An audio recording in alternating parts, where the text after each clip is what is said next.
For a lot of children, all these changes in the world have been pretty difficult. It's a lot to take in for a child. This can sometimes lead to some serious meltdowns. That's why we're doing this video series. We want to help.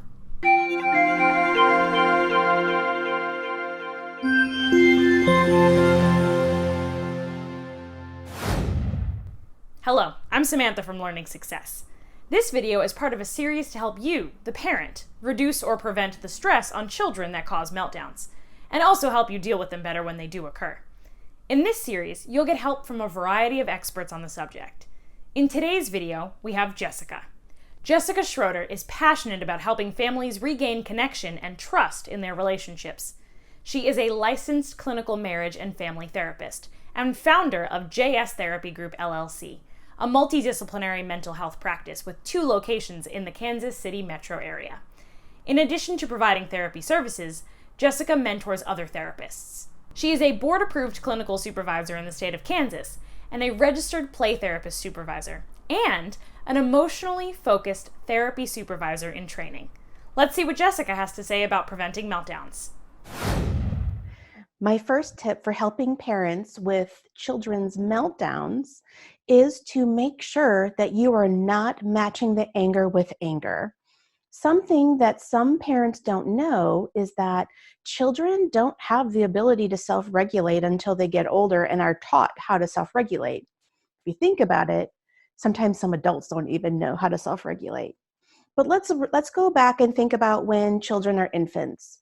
What do parents or caregivers do when a child is an infant and the infant is crying? We pick up the infant, or we feed the infant, or we change the infant's diaper, or we play and make eye contact and have fun. So we do things to help the child self-regulate. That is what we need to do with our little bit older children that are having struggles with meltdowns. We as the parents need to be the calm presence for the child who's having the meltdown. If we get angry, we're just going to make the situation worse. So it's important that we remain calm. This happened often in the mornings with my own child. We would be getting ready for school, and he's, one of those slow kids. Takes him a long time to wake up and a long time to get moving. But what I noticed is that the more I got angry with him and frustrated, the slower he went.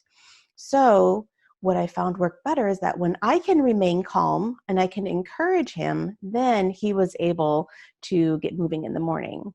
So what parents can do is make sure, no matter what it takes, for the parent to always remain calm, no matter how big of a meltdown the child is having. If we get angry, the meltdown will be worse. So for parents to do things like taking slow, deep breaths to help themselves calm down might be an option. Another solution for parents would be to slowly count to 10 before saying anything. And another solution could also be to call in another parent or caregiver for help if you have that option available. That way, the calm parent can come in and be calm while we step away and try to calm ourselves down. But it's important for us to remain calm when our child is having a meltdown. My second tip is to use empathy. Empathy is so important, not for just children, but for all people in general. The thing about empathy is that when we show empathy, we're actually saying, I get how you feel.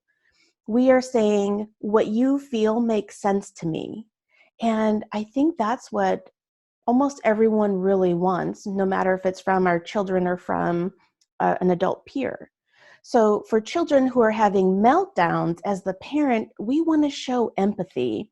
We want to let the child know that what they are experiencing makes a lot of sense to us, even if it doesn't make sense to us.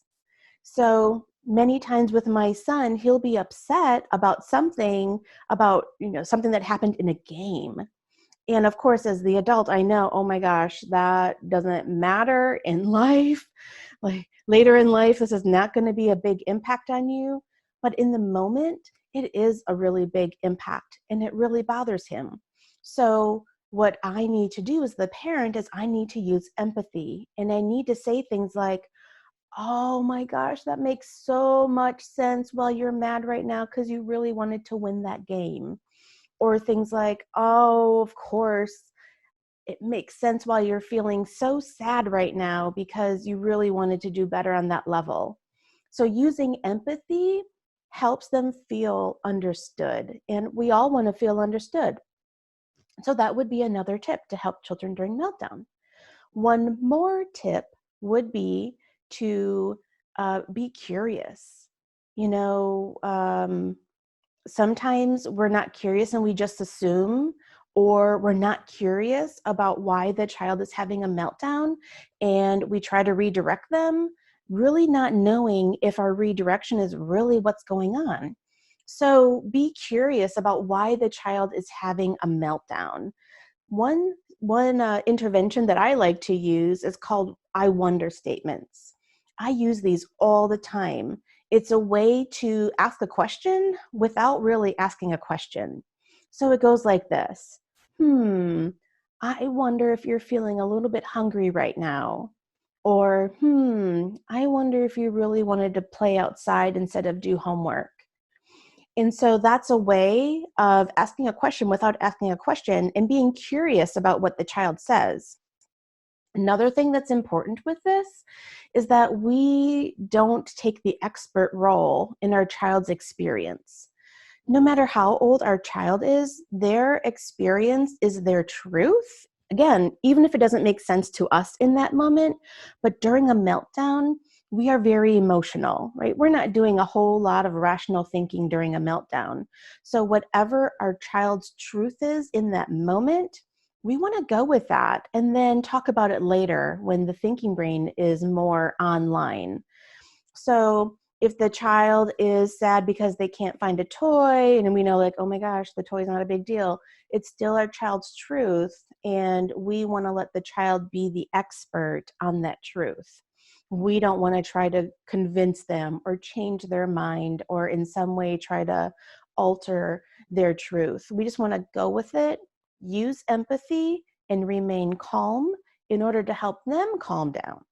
Then, after the child is calm and their thinking brain is back online, then we can have a conversation about what was going on for them, and maybe even try to give them some other solutions that they could use to help self-regulate and calm themselves down during a meltdown. Hope that was helpful. Thank you, Jessica. I personally get interested in the I wonder statements, and I personally think it'll be easy to catch the attention of the feelings of children. If you enjoyed this video, please make sure to share it on social media. Use the hashtag #NoMoreMeltdowns. And remember, you've got this. The fact that you are here watching this video means you're an amazing parent. And that's a wonderful thing to be.